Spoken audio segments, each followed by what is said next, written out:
Di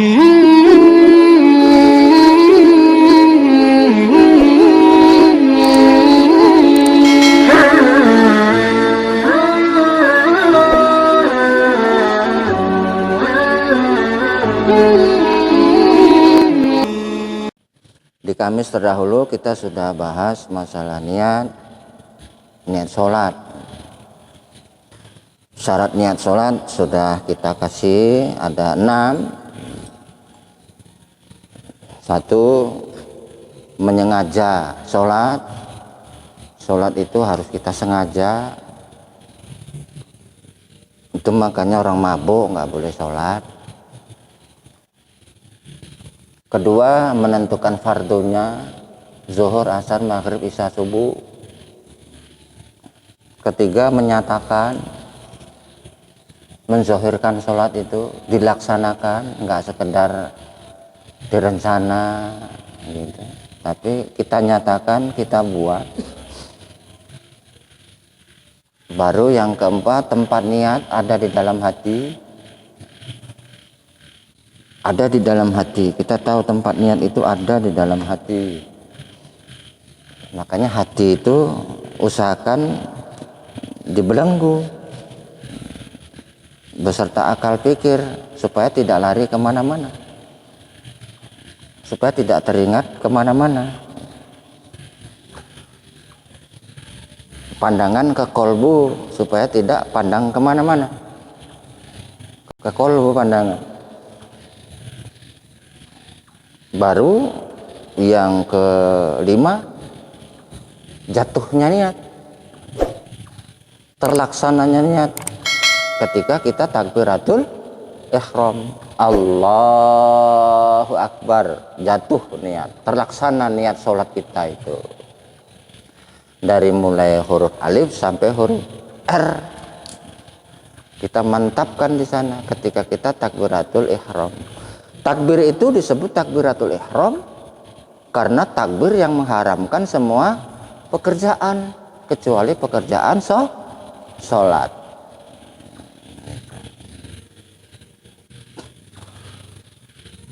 Baru yang terakhir, yang keenam, kita bisa membedakan mana yang fardu, mana yang sunat. Kalau kita masih bisa bedakan mana yang fardu, mana yang sunat, sah sholatnya. Tapi kalau sudah nggak bisa bedakan lagi mana yang fardu, mana yang sunat, artinya kan kita sudah hilang akal. Gitu. Sudah hilang akal kita.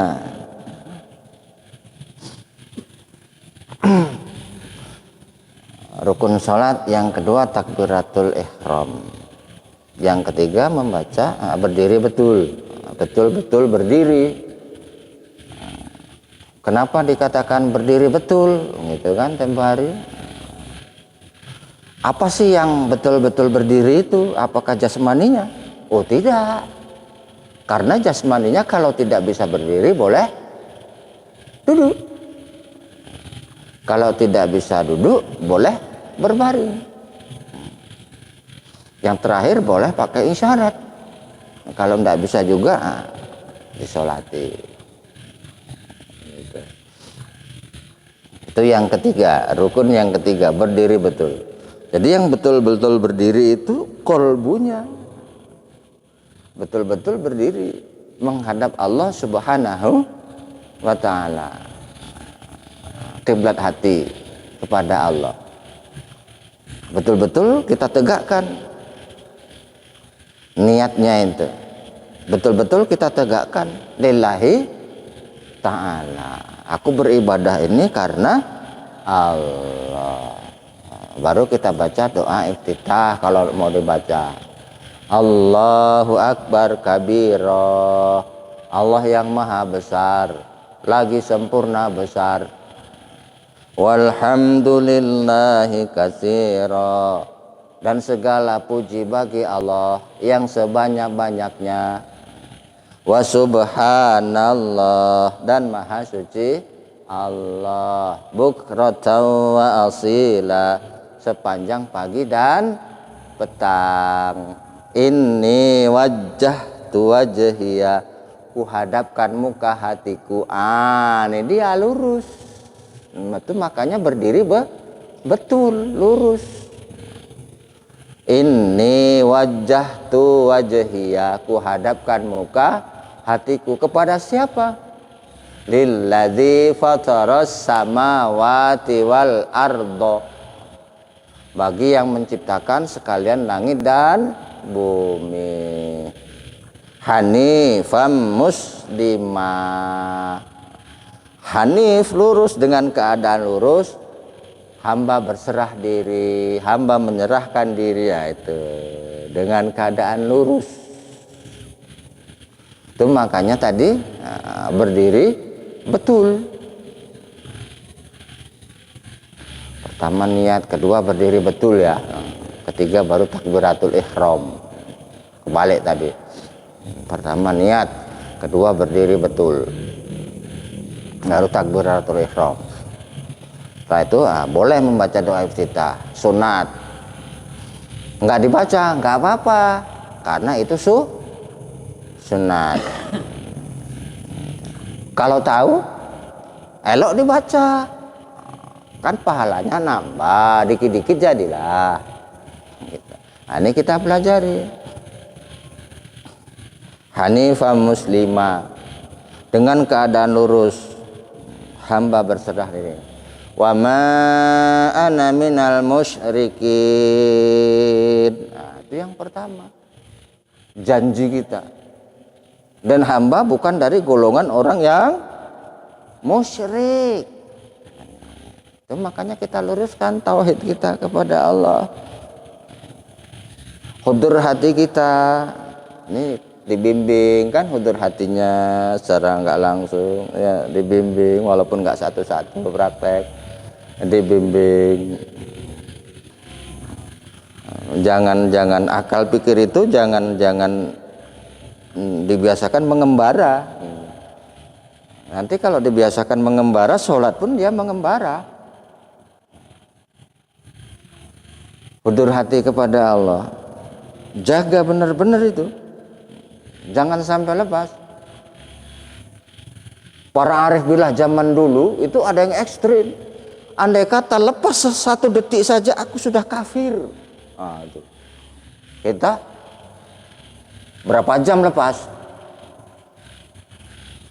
Arif billah berani. Mereka itu berkata begitu, andai satu detik saja aku lupa kepadamu ya Allah, maka kafirlah aku. Dia ponis dirinya supaya jangan sampai lalai kepada Allah. Kita kadang ngaji aja lalai kan, masih dalam pengajian saja sudah lalai kita. Kalau itu kita lazimkan ketika kita menghadap Allah Subhanahu wa taala, pasti banyak lalainya. Gitu. Itu sudah pasti. Jadi ketika ngaji ini coba kita paksa untuk tetap akal pikiran, perasaan kita itu, rasa kita itu tetap di dalam kolbu kita. Begitu.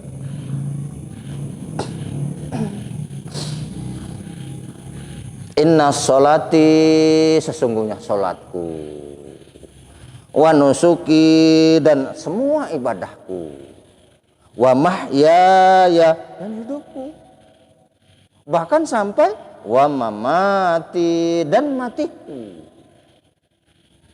Sampai ke sana, itu janji kita, ikrar kita kepada Allah itu. Inna sholati wa nusuki wa mahyaya wa mamati, untuk siapa? Lillahi rabbil alamin, hanya untuk Allah Rabb sekalian alam, hanya untuk Allah. Itu makanya boleh cinta sama istri, boleh, tapi jangan sampai melebihi cinta kita kepada Allah. Cinta sama anak, oh boleh, Tapi jangan sampai melebihi cinta kita kepada Allah. Boleh kita mencintai sesuatu, tapi kadarnya jangan sampai melebihi kadar cinta kita kepada Allah Subhanahu wa ta'ala. Yang ada di dalam kolbu kita itu senantiasa, baik dalam keadaan suka maupun dalam keadaan duka, hanya Allah. Ketika kita senang-senang sama orang rumah, jangan sampai lepas tuh sama Allah. Baru dikasih senang segitu aja kok sudah lupa sama yang buat. Ya Allah, ya Rabbi. Belum lagi dipandangkan ke kolbu kita itu taman sorga. Tamannya masih di luar, taman itu masih di luar, belum di dalam sorganya. Taman-taman sorga, masih tamannya masih di luar rumah, masih di luar sorga, belum masuk pintu gerbang sorga. Itu sudah indah sekali, nyaman sekali, sejuk sekali. Gitu. Itu baru di tamannya, baru di luarnya. Gitu. Kenikmatan kepada istri, itu belum ada apa-apanya itu. Kenikmatan makan ayam geprek, belum ada apa-apanya. Jangan lupa. Sebab kita sudah berjanji, inna sholati wa nusuki wa mahyaya, dan hidupku wa mamati dan matiku lillah, hanya untukmu ya Allah, Rabbal alamin, Tuhan sekalian alam. La syarikalahu, tiada sekutu baginya. Nggak ada sekutu bagi Allah. Allah ngatur alam semesta ini sendiri. Ngatur kita ini, umat manusia di dunia ini, berjuta-juta kita ini. Allah nggak butuh. La syarikalah, tidak ada sekutu bagi Allah.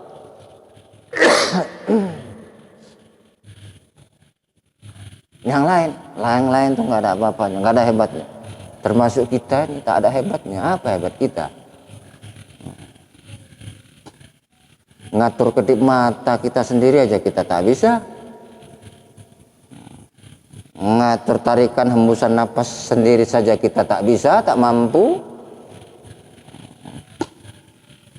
Abab kita nggak ada harganya, kalah sama abab walet. Abab walet mahal. Abab kita siapa yang mau beli? Kasih pun orang malah ditinjunya kita. Gitu. Apa yang mau disombongkan?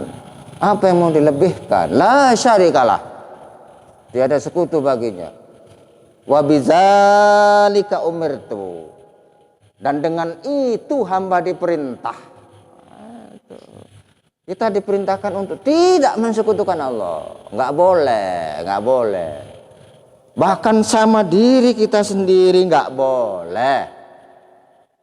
Wa bidzalika umirtu, dan dengan itu hamba diperintah.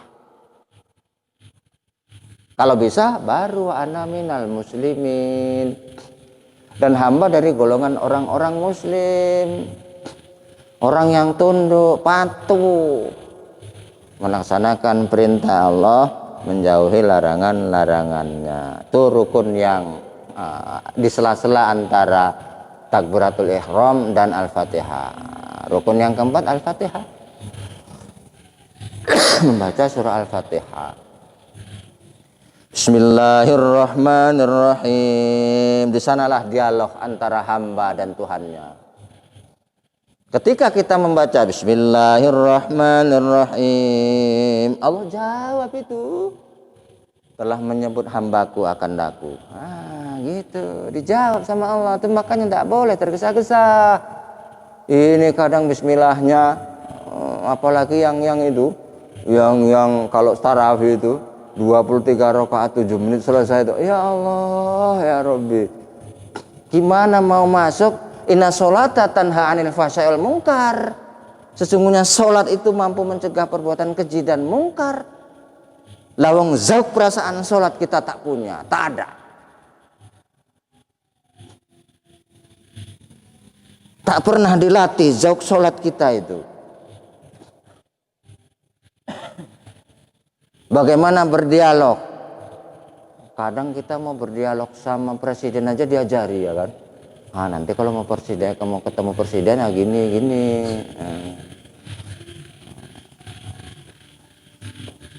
Kalau kita nengok sinetron itu, ketemu sama raja, baru jarak 5 meter dia sudah jongkok kan, jalannya sudah jalan jongkok. Adab. Ini adab kita sama Allah nggak pernah dipelajari. Kalau adab jasmani mungkin semua sudah tahu.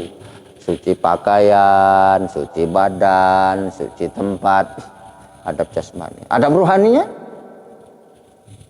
Pernahkah kita belajar adab ruhani ketika menghadap Allah Subhanahu wa taala?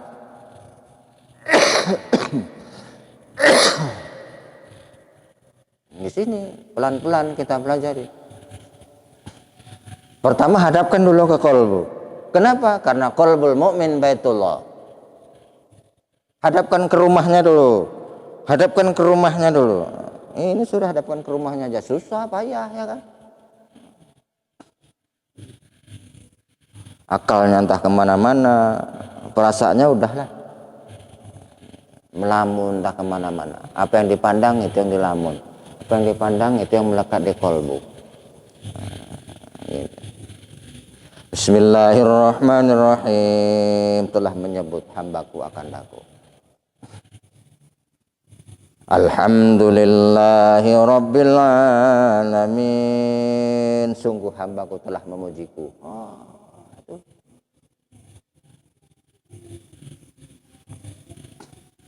Dijawab sama Allah. Itu dialog. Itu makanya sedapat mungkin kita pelajarilah terjemahannya. Bismillahirrahmanirrahim. Dengan nama Allah yang maha pengasih lagi maha penyayang. Alhamdulillahi rabbil alamin. Segala puji bagi Allah. Puji-pujian itu miliknya Allah. Mahu Allah. Siapa itu Allah? Allah itu Rabb al-alamin, Rabbnya semesta alam. Alam semesta ini enggak hanya bumi, tapi planet Pluto, Mars, apalagi itu Jupiter, semua planet Bima Sakti ini. Allah itulah Tuhannya, Allah itulah Rabbnya.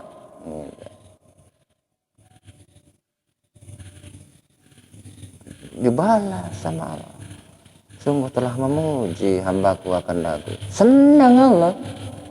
Ar-Rahmanir-Rahim.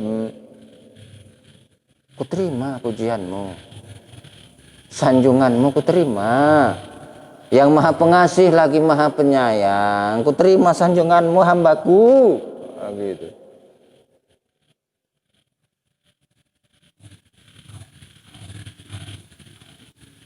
Jadi itu dialog. Malik yaumiddin. Malik yang menguasai. Yaum hari, ad-din agama. Oleh para penterjemah diterjemahkan Malik yaumiddin itu yang menguasai hari pembalasan. Gitu. Ad-din agama. Artinya hari yang sudah ditetapkan oleh agama. Hari apa saja itu? Satu, hari kematian. Malik yang menguasai hari kematian. Hari yang sudah ditetapkan oleh agama, apalagi hari kiamat besar. Hari yang sudah ditetapkan oleh agama. Apalagi hari berbangkit. Apalagi hari berkumpul di padang mahsyar. Apalagi yaumil mizan, hari pertimbangan antara baik dan buruk.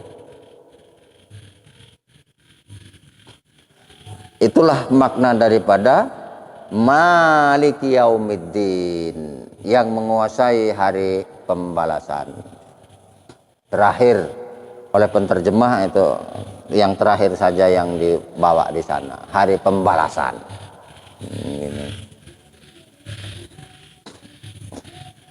Yang sebenarnya itu hari yang sudah ditetapkan oleh agama. Kepastiannya pasti, mati itu pasti, gitu. Kiamat itu pasti, hari berbangkit itu pasti. Gitu. Iyyaka na'budu wa iyyaka nasta'in. Nah, itu hak kita. Hanya kepadamu aku menyembah, aku berbakti, iyyaka na'budu, beribadah. Hanya kepadamu aku beribadah. Abid, hamba, ubud, hamba. Hanya kepadamu ya Allah, hamba ini beribadah. Ibadah sholat, ibadah puasa, ibadah zakat, ngaji, berbuat baik, sodako, infak, hanya kepada Allah tujuan kita. Tidak ada yang lain. Wa iyyaka nasta'in, dan hanya kepadamu aku meminta. Jangan kepada siapa-siapa. Hanya saja para ahli mufassirin menjelaskan nasta'in, ista'ana itu, permohonan permintaan itu dibagi dua. Satu, permohonan kepada Allah Subhanahu wa taala, munajat yang sebenarnya kepada Allah. Yang kedua, permohonan kepada sesama makhluk, mohon minta tolong biasa. Bukan munajat, tapi minta tolong biasa. Berbeda dengan ya Allah, berbeda. Jadi permohonan itu ada dua. Namun yang pokok itu hanya kepada Allah Subhanahu wa taala. Jadi ketika ada makhluk yang menolong kita, batin kita itu tidak seperti tidak kagum begitu, tidak. Kagum kita itu hanya kepada Allah Subhanahu wa taala. Ini mentang-mentang punya keris sakti ya kan. Wah, terus dibawa-bawa, hebat. Beda, harus bisa bedakan. Kalau belum bisa bedakan antara permohonan kepada Allah dan pertolongan makhluk, sekali-kali jangan.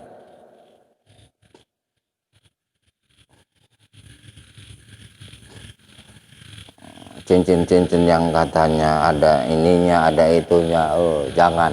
Kalau belum mampu. Tapi kalau sudah mampu memandang bahwasanya alam semesta ini diciptakan untuk kebutuhan kita, silakan pakai, gunakan. Karena itu fasilitas yang diberikan oleh Allah Subhanahu wa taala kepada kita.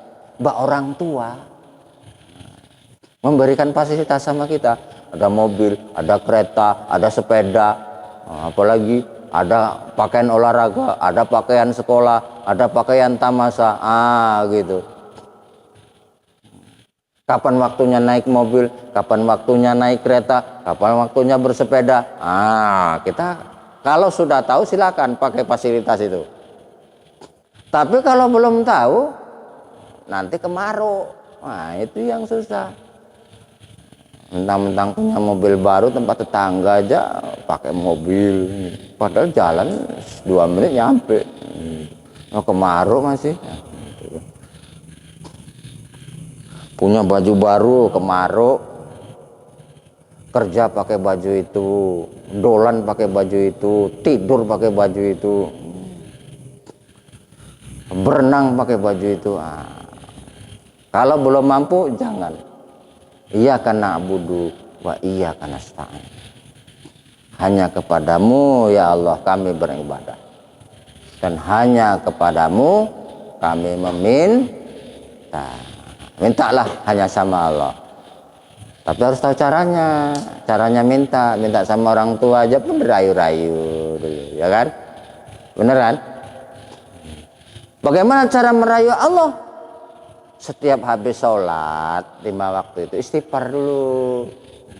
Astagfirullahaladzim wa atubu ilaih. Astagfirullahaladzim wa atubu ilaih. Ya minimal 100 kali lah kita. Astagfirullahaladzim wa atubu ilaih. Astagfirullahaladzim wa atubu ilaih. Itu rayuan kita. Kenapa? Sebab ada rezeki yang diberikan oleh Allah Subhanahu wa taala karena istighfar. Nah, gitu. Itu rayuan.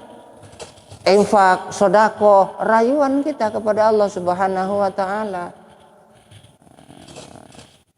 Kita baca setiap terbenam matahari surah Wasyamsi Waduhaha, surah Al-Lail, surah Al-Falak, surah An-Nas, itu kan? Ketika terbenam matahari, itu rayuan sama Allah. Itu hanya rayuan, bukan karena itu. Gitu, bukan karena bacaan itu, tidak, itu hanya media untuk merayu Allah. Ibarat kita merayu orang tua, kan kalimatnya itu kalimat yang enak didengar, ya kan? Nah, kayaknya mama hari ini cantik lah, lain dari biasanya nih kayaknya mama nih. Gitu. Itu ucapannya. Perbuatannya kita gini-gini bahu mama kan, pegel mak, ujung-ujungnya mak ada duit mak, nggak bisa ngomong dia. Itu apa? Langsung gitu. Ini mak aku punya utang, bayar utang mak. Berapa? Langsung ditanya berapa? Ini enggak datang-datang mak, minta mak. Nggak diusir awak aja dah, alhamdulillah. Nah, gitu. Itu ibaratnya begitu.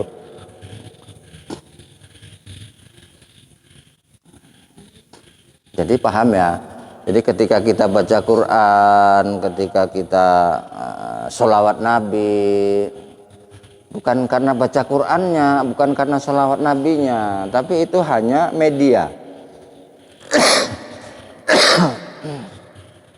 Ketika kita punya sahabat jin muslim gitu ya, jin kan ada yang muslim, oh dia mau bersahabat, jumpain kita dia, tolonglah Tuan Guru, tolonglah Tuan, jadikan aku sahabatmu. Emangnya kau bisa apa? Gitu kan.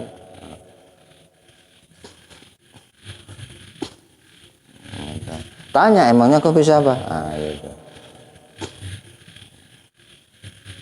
Jadi sama seperti sahabat. Jadi permohonan itu kepada Allah, munajat kepada sahabat. Nah, ini alam semesta ini fasilitas. Jangan hati terpaut tunduk patuh sama fasilitas. Gendeng itu. Ya kan? Tunduk patuh sama mobil. Tunduk patuh sama baju baru. Gendeng tidak? Gendeng. Gitu.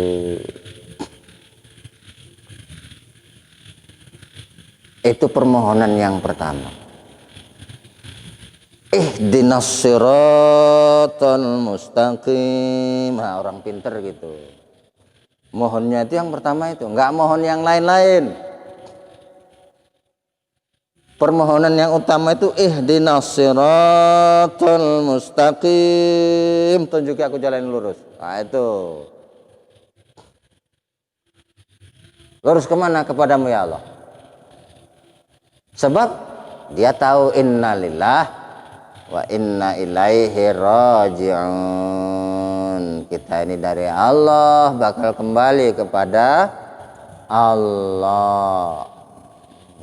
Jadi yang dia minta itu dulu, ihdinas siratal mustaqim, tunjuki jalan yang lurus.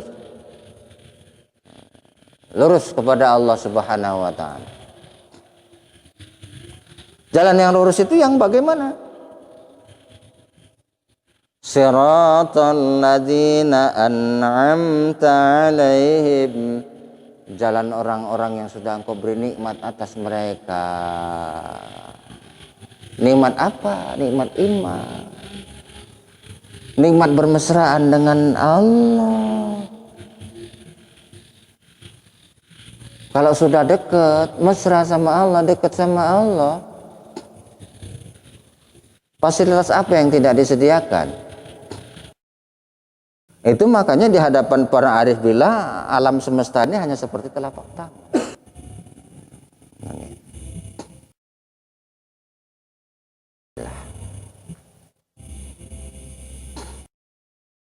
Orang yang cerdas, ihdinas siratal mustaqim, siratal ladzina an'amta alaihim. Jalan orang-orang yang sudah Engkau beri nikmat iman, nikmat dekat sama Allah. Bukan kekayaan. Kekayaan itu kadang bukan nikmat, kadang bala. Bukan pangkat kedudukan. Pangkat kedudukan itu kadang bala. Berapa banyak para pembesar masuk penjara kan? Berapa banyak orang kaya masuk penjara? Kekayaannya didapat dari korupsi, dari mencuri, dari merampok.